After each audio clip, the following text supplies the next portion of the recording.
India, सच सबसे पहले सबसे तेज।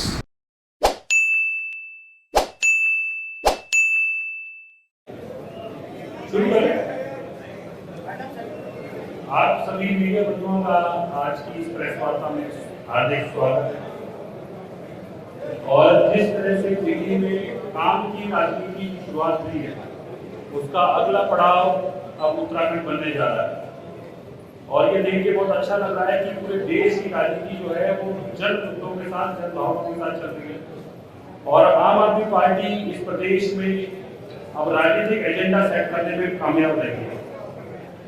और इसी विषय पे मैं सबसे पहले चाहूंगा कि कर्नल कोठार अपनी बात रखें। कर्नल कोठार।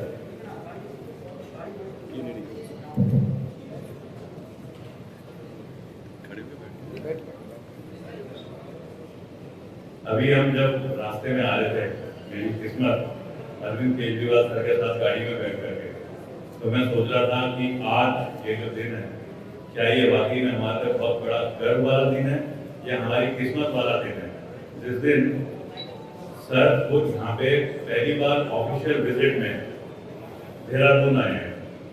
अभी कुछ दिनों से मैं पहाड़ों में घूम रहा था, तो वैसे तो हम सबको पता है कि उत्तराखंड में क्या मूलभूत जरूरत है हर इंसान की, लेकिन जब मैं पहाड़ों में घूम रहा था तो मेरे को महिलाएं जो खेती में अपने रुपाई कर रही थी, वो खेती में रुपाई छोड़ करके हमसे मिलने आकर के ये बोलना चाह रही थी कि बेटा देखो, आम आदमी पार्टी ये हेल्थ, एजुकेशन, रोजगार ये तो देगी देगी, लेकिन ये बताओ कि जो हमारे सामने से गंगा नदी बह रही है, जिसमें सबसे बड़ा टिहरी डैम बना हुआ है, यहाँ से बिजली पैदा हो रही है, यही का पानी है, क्या वो मूलभूत सुविधाएं भी आज की सरकार या आज की हमारी जो गवर्नेंस है वो नहीं दे पा रही है पिछले 20 साल से?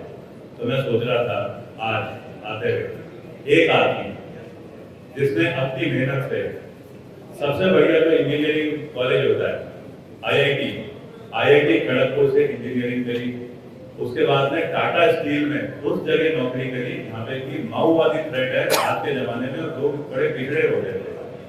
उसके साथ मदर टेरेसा जैसी संस्थाएं जो मदर टेरेसा ने बनाई थी, नॉर्थ ईस्ट इंडिया में क्या समस्याएं हैं, सिक्किम में किस तरीके का आज एक समाज चलता है, उनके ऊपर स्टडी करी।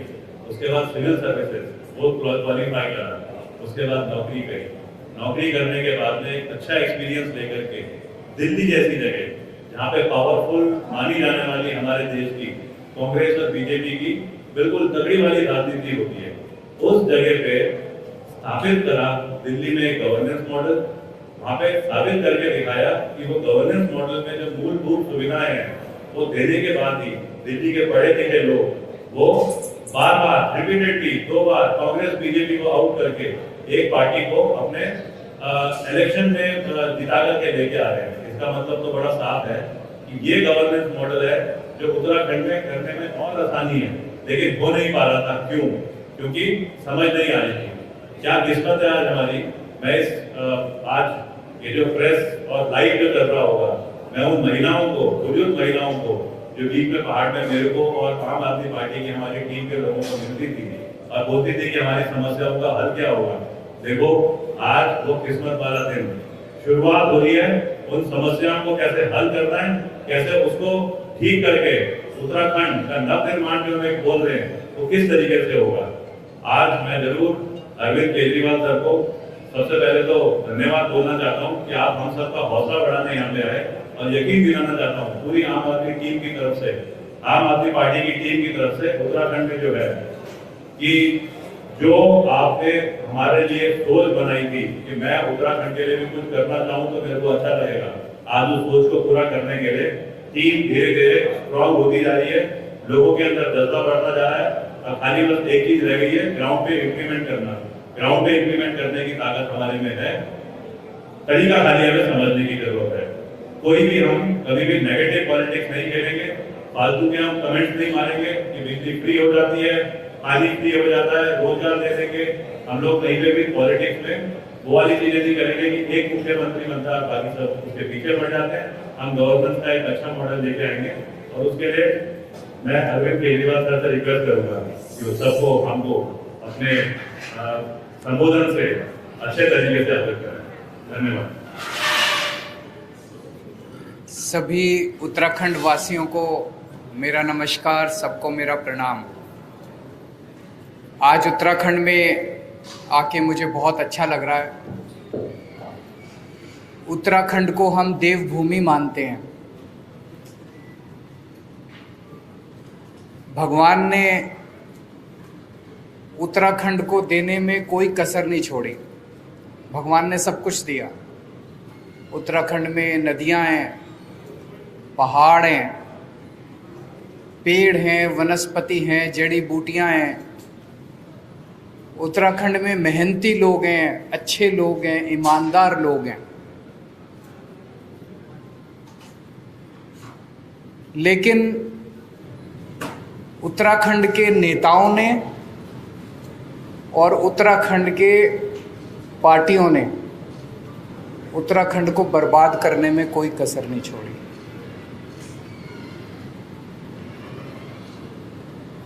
आज उत्तराखंड के अंदर दो पार्टियां हैं।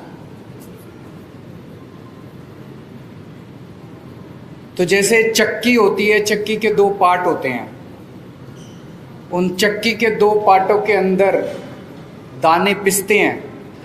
ऐसे इन दो पार्टियों के बीच में उत्तराखंड और उत्तराखंड की जनता पिस रही है पिछले 20 साल से। इन दोनों पार्टियों ने बड़ी अच्छी सेटिंग कर रखी है, बड़ी अच्छी सहमति बना रखी है आपस में, और बड़े तरीके से है, सिस्टमैटिक। आप 2000 से उठा के देख लो, एक बार तुम, एक बार हम, एक बार तुम, एक बार हम, एक बार तुम लूटो, एक बार हम लूटेंगे, एक बार तुम लूटो, एक बार हम लूटेंगे।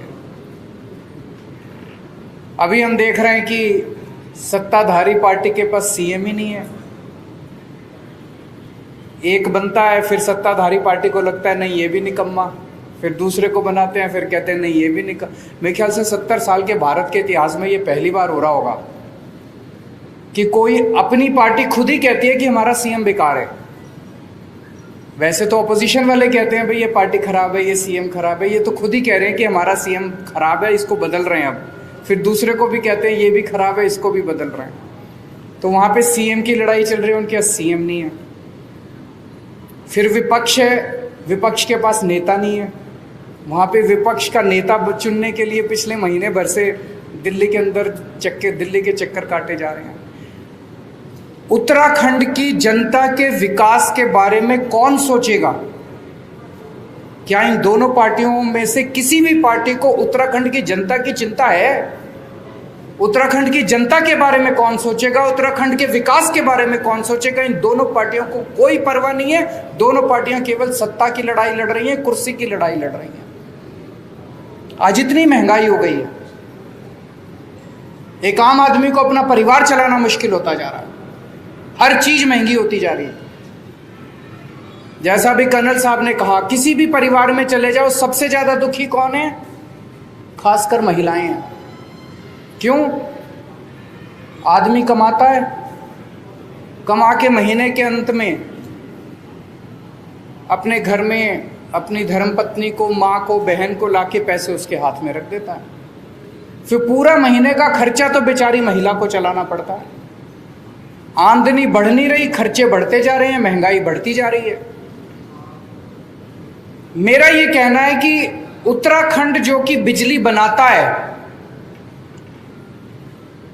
जो कि दूसरे राज्यों को बिजली देता है, दूसरे राज्यों को बिजली बेचता है, उत्तराखंड के अपने वासियों को बिजली इतनी महंगी क्यों मिलती है?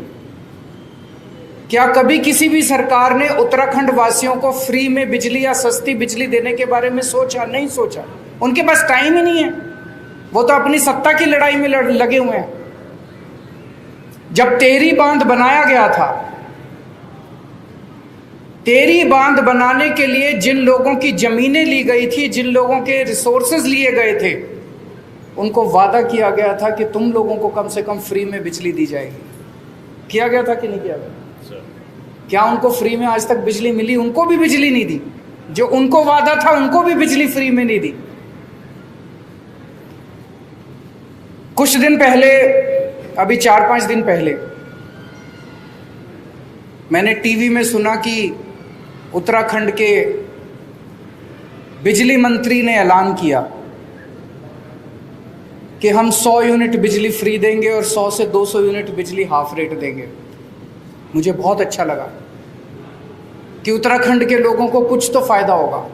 लेकिन मैं सोच रहा था कि चुनाव के 6 महीने पहले ये वादा कर रहे हैं, ये अपने वादे पे टिकेंगे नहीं टिकेंगे।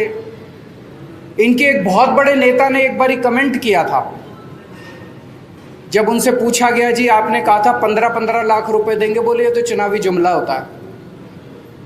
तो जब उन्होंने ऐलान किया कि 100 यूनिट बिजली फ्री देंगे, तो मेरे मन में एक शंका थी, एक खुशी भी थी, एक शंका भी थी कि पता नहीं ये पूरी करेंगे नहीं करेंगे।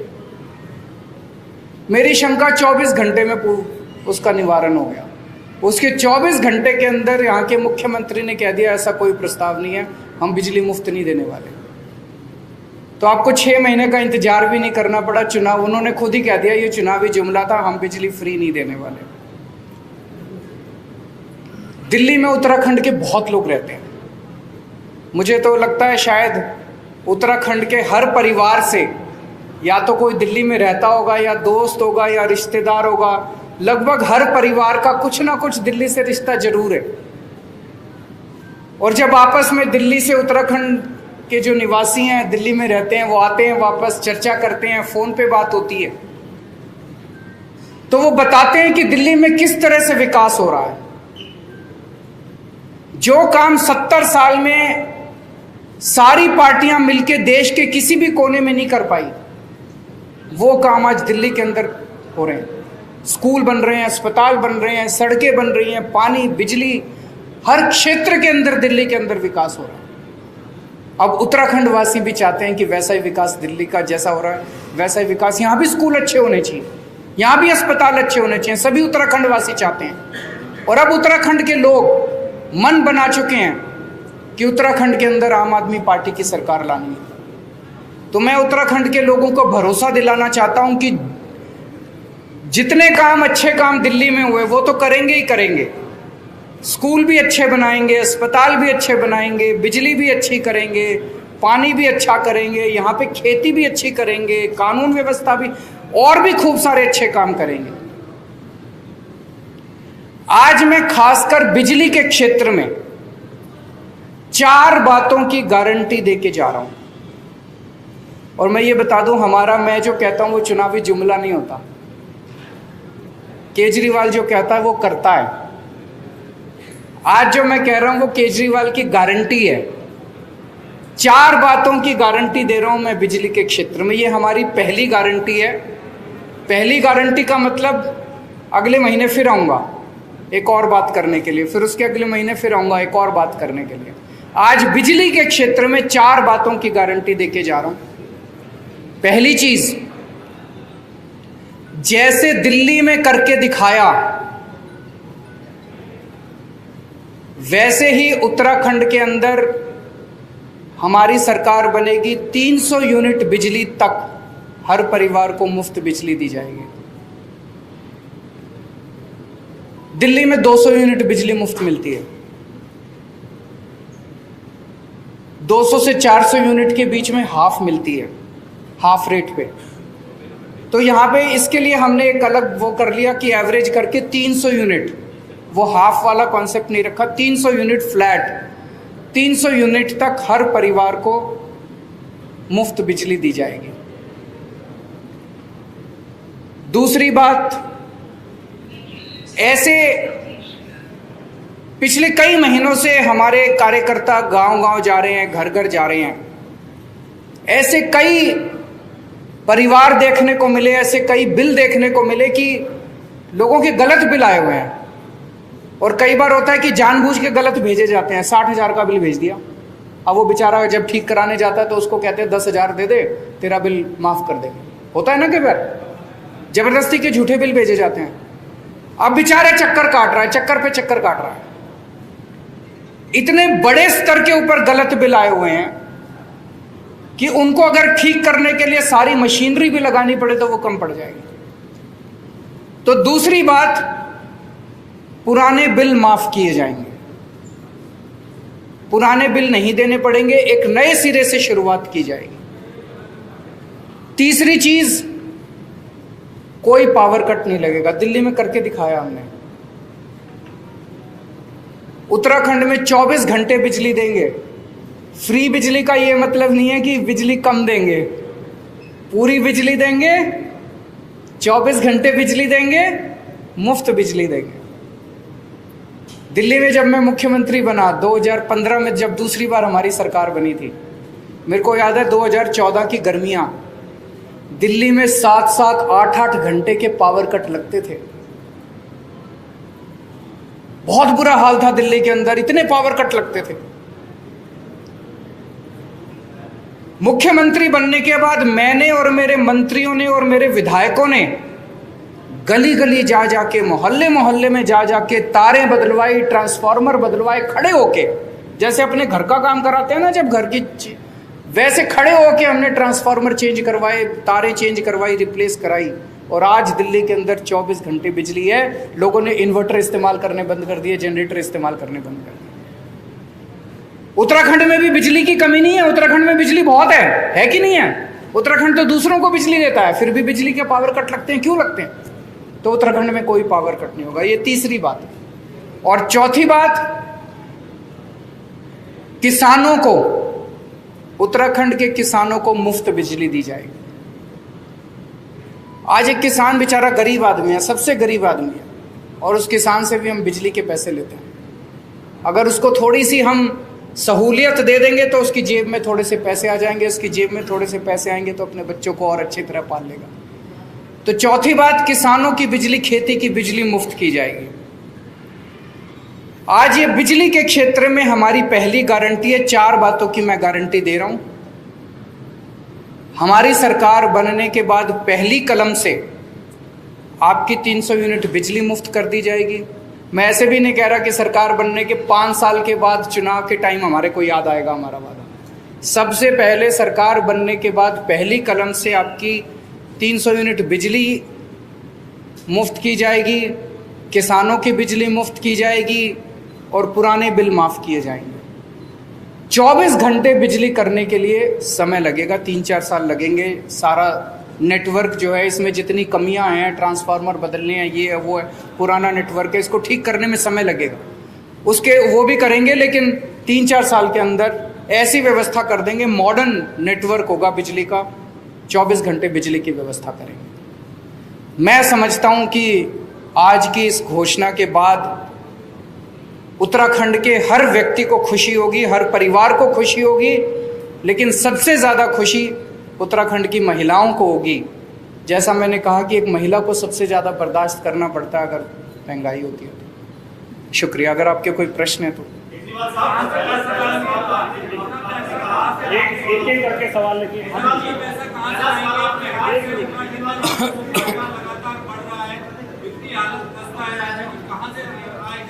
वो भाई साहब ने बड़ा अच्छा प्रश्न पूछा। 1 मिनट में प्रश्न रिपीट कर देता हूँ। उन्होंने कहा कि उत्तराखंड की सरकार घाटे में चल रही है, उत्तराखंड के पास पैसा नहीं है, इतना पैसा कहाँ से आएगा? आपकी जानकारी के लिए बता दो, जब दिल्ली में हमारी सरकार बनी थी, दिल्ली सरकार भी घाटे में चला करती थी। आज 5 साल के बाद दिल्ली सरकार नफे में चल रही है। ये मैं नहीं कह रहा, सीएजी की रिपोर्ट जो आई है पिछली, वो कह रही है कि पूरे देश में अकेली एक ही सरकार है पूरे देश में, दिल्ली सरकार, जो कि नफे में चल रही है, बाकी सारी सरकारें घाटे में चल रही है। नंबर 1। नंबर 2, आज ये जो ऐलान किए गए हैं, हम सारी कैलकुलेशन करके आए हैं, सारी प्लानिंग करके आए हैं, हवा में नहीं कर रहे। 1200 करोड़ रुपए का खर्चा आएगा टोटल। उत्तराखंड का बजट 50,000 करोड़ है।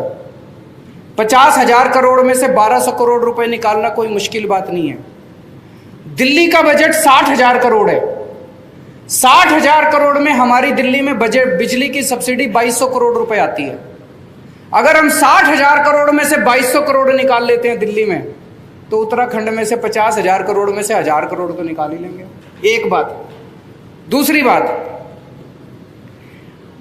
आज आपके सामने गवर्नेंस के 2 मॉडल हैं। आपको तय करना है कि आप कौन सा मॉडल चाहते हैं। एक मॉडल है इन दोनों पार्टियों का।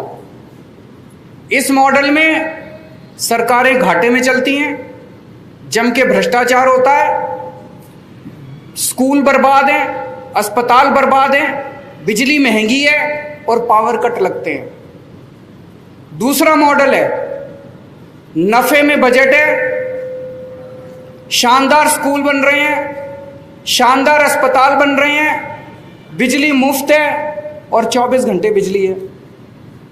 आप तय कर लो आपको कौन सा मॉडल चाहिए। अगर हम बिजली मुफ्त कर रहे हैं, आज मैं आपको वादा करके जा रहा हूं अगले 5 साल के अंदर किसी भी चीज के ऊपर टैक्स नहीं बढ़ाया जाएगा। आपसे एक्स्ट्रा टैक्स नहीं लेंगे, हम एक्स्ट्रा लोन नहीं लेंगे। कहां से लाएंगे पैसा? चोरी रोकेंगे, भ्रष्टाचार रोकेंगे, भ्रष्टाचार रोक के अगर पैसा बचाएंगे और आपकी जेब में डालेंगे, आप तो खुशी होगे।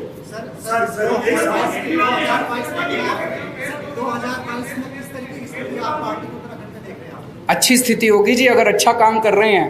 अगर बिजली फ्री देंगे तो आप बताओ, आप वोट दोगे नहीं दोगे? सारे वोट देंगे।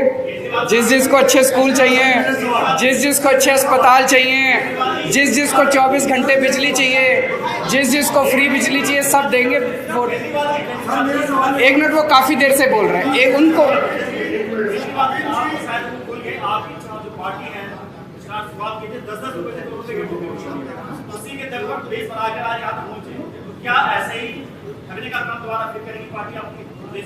देखिए जी, हम अगर चोरी रोकने वाली पार्टी है तो हम तो चोरी करते नहीं।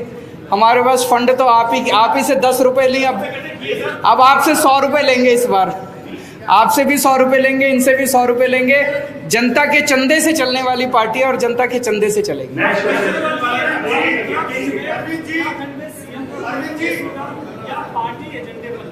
सीएम का फेस होगा। बहुत जल्दी मैं उत्तराखंड आऊंगा और आपके सामने सीएम का चेहरा अनाउंस करके जाऊंगा।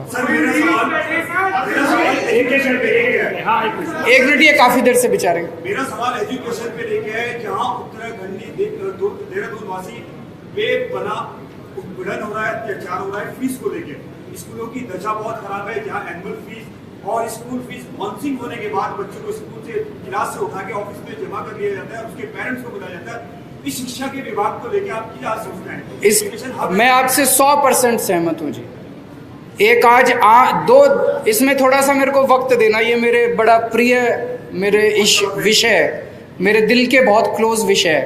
केवल मेरे नहीं, मुझे लगता है आम आदमी पार्टी के हर व्यक्ति के क्लोज विषय, शिक्षा का विषय। आज हमारे देश में 2 तरह की शिक्षा व्यवस्था है, एक पैसे वालों के लिए और एक गरीब के लिए। गरीब अपने बच्चों को सरकारी स्कूल में भेजने के लिए मजबूर है। मैं इसलिए मजबूर कह रहा हूं कि वो भेजना नहीं चाहता, क्योंकि सरकारी स्कूलों की हालत बहुत खराब है कि नहीं है? जिसकी जेब में थोड़ा सा पैसा आ जाए वो एक वक्त की रोटी काट के अपने बच्चे को प्राइवेट स्कूल में भेजना चाहता है। और प्राइवेट स्कूलों में, सारे स्कूल खराब नहीं है, लेकिन प्राइवेट स्कूलों में कईयों ने गुंडागर्दी मचा रखी है। अनाप शनाप पैसे लेते हैं, library charge, development charge, picnic charge, फलाना चार्ज, ढिमका चार्ज, इतने चार्ज लगा रखे हैं, आदमी बेचारा पिस जाता है। दिल्ली में हमने 2 काम करे। एक तो सरकारी स्कूल इतने शानदार कर दिए कि अब बड़े बड़े अच्छे मिडिल क्लास के लोग भी अपने बच्चों को प्राइवेट से निकाल के सरकारी में भर्ती करा रहे हैं। भारत में 75 साल आजादी के हो गए, कभी ऐसा नहीं हुआ कि किसी प्रदेश के अंदर सरकारी स्कूल इतने शानदार हुए हों। मैं आप सारे मीडिया वालों को आमंत्रित करता हूं, आइए मेरे स्कूल देखिए दिल्ली के अंदर, आइए हमारे स्कूल देखिए। हाथ कंगन को आरसी क्या, मैं अगर झूठ बोलूं तो आप आके देखो, अपने दोस्तों को फोन करके पूछो। और दूसरी चीज, 5 साल से दिल्ली के अंदर प्राइवेट स्कूलों को फीस नहीं बढ़ाने दी। जिस स्कूल ने फीस बढ़ाने की हिम्मत की, उस स्कूल को फीस केवल कम नहीं कराई, बच्चों के पैसे वापस कराए हैं।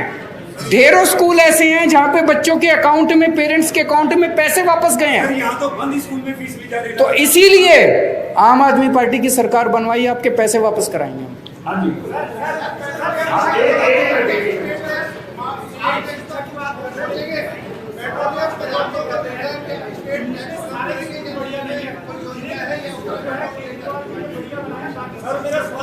ये इन्होंने एक अभी आ रहा हूँ जी, सबके दूंगा।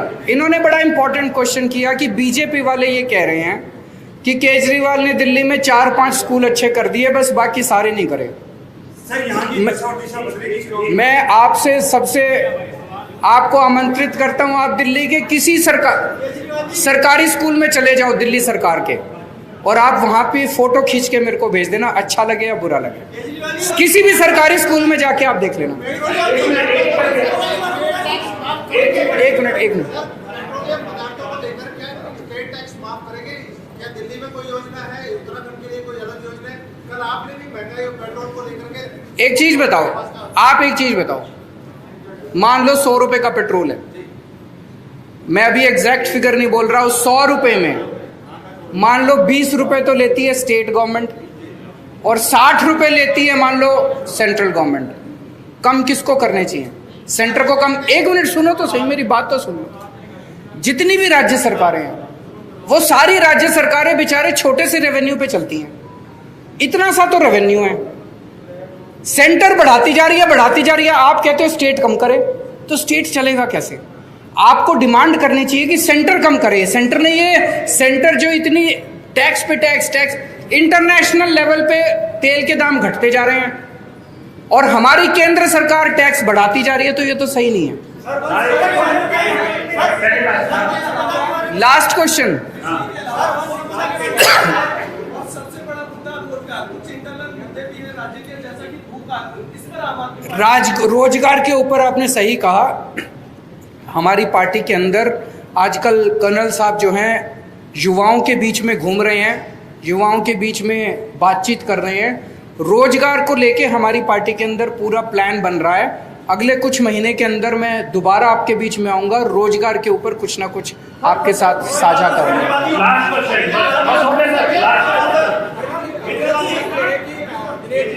इन्होंने बताया था कि भाजपा के 4 विधायक कैबिनेट मंत्री की आम आदमी पार्टी से बातचीत चल रही है।